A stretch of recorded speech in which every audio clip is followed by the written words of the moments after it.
Hi, this is Joe again with another movie review, and today I'm going to be discussing the 1966 MGM film, Cast of Iron Shadow. Of course, was Kirk Douglas, Centerberger. Of course, you can see in the picture on the cover, also was John Wayne, Frank Sinatra, and Hugh Brenner. So this movie has, and also has Andy Dickinson in it as well. It has a great cast. Well, the movie is based on an actual true story. It's about the formation of the State of Israel. And of course, Kirk Douglas played the major characters in this film actually existed. Unlike another movie that was also based on the same topic called Exodus, which I might do a video later on.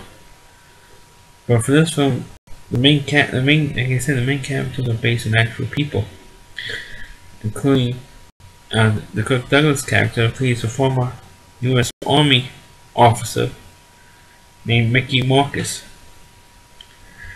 Of course, when he's in Israel, he uses a different name.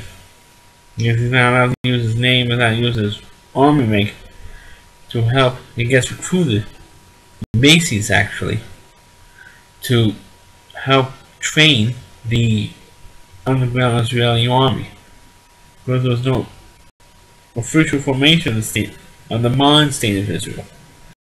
Israel already existed, but of course actually they prefer to call it Palestine and not Israel, because there's no such thing as Palestine even in that time. But they prefer to call it Palestine instead for the Arabs.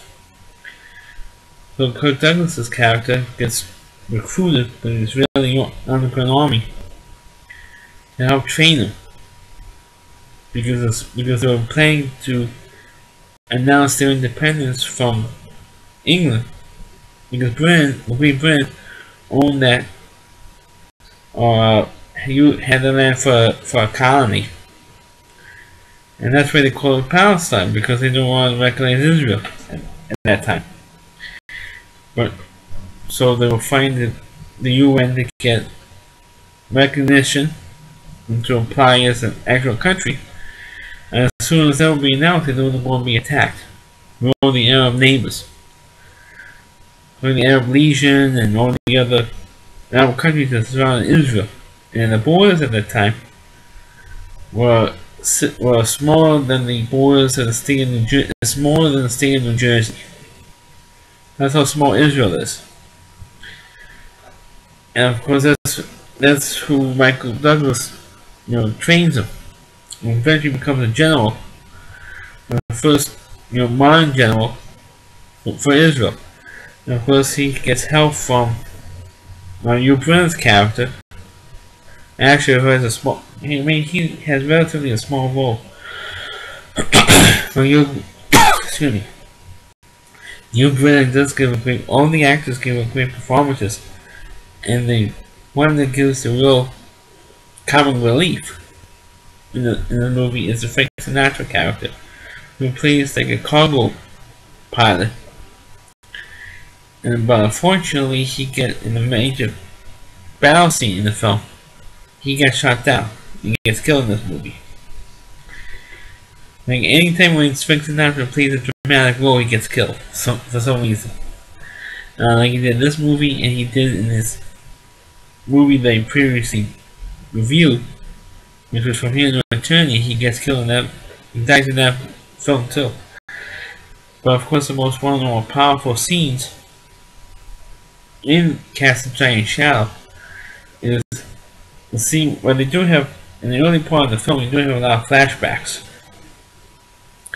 And there's one particular flashback where Mickey takes a general who was played by John Wayne. And he plays a general. He doesn't really give it a last name, just the general. I think he doesn't. Kirk Douglas doesn't call John Wayne's character by his first name, but not his last name. He takes him to Krakow,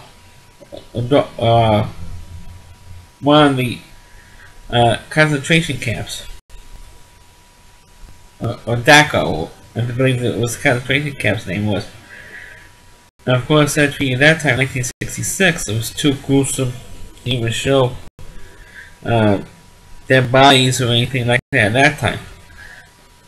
So he just had a real good close-up of John Wayne's eyes as he looks at what's there. You're talking about the mass graves, their bodies, the poor people who survived or like thinner, like average than 85 pounds.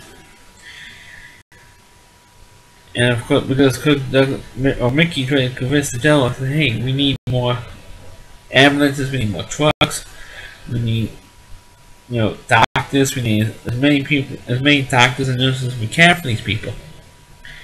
And at first, John Wayne's character was a cynic. Now I heard all the stories, Marcus, and just give them some food and let them out.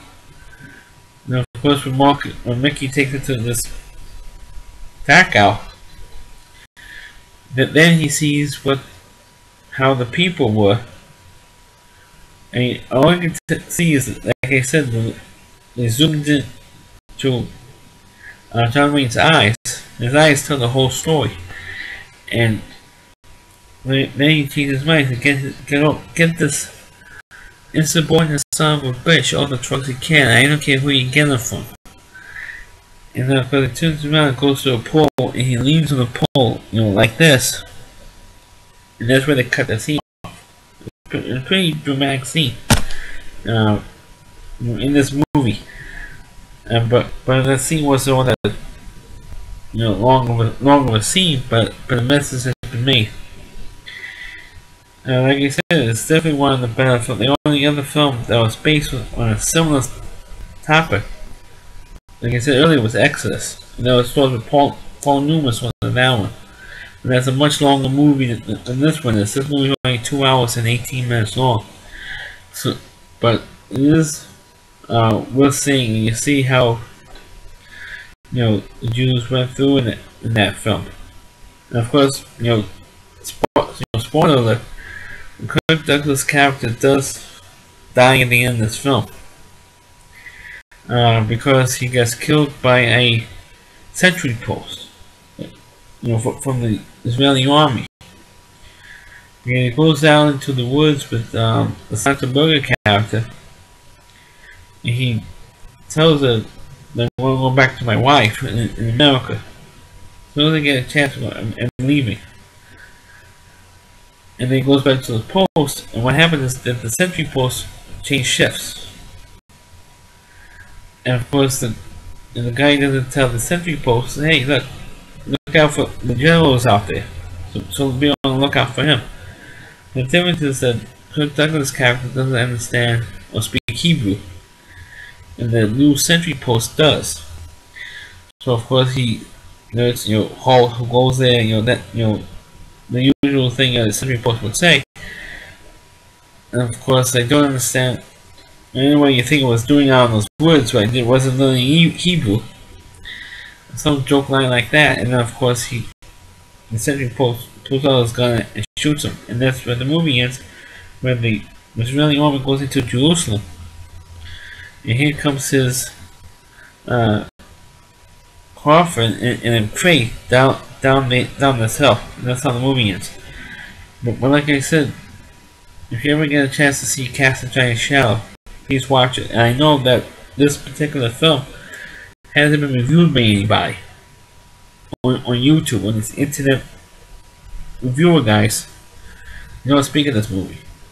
So I'm trying to do, even though I've done previous movies or movies that have been done by other people, I'm trying to do movies that not too many people have done, and this is definitely one of them.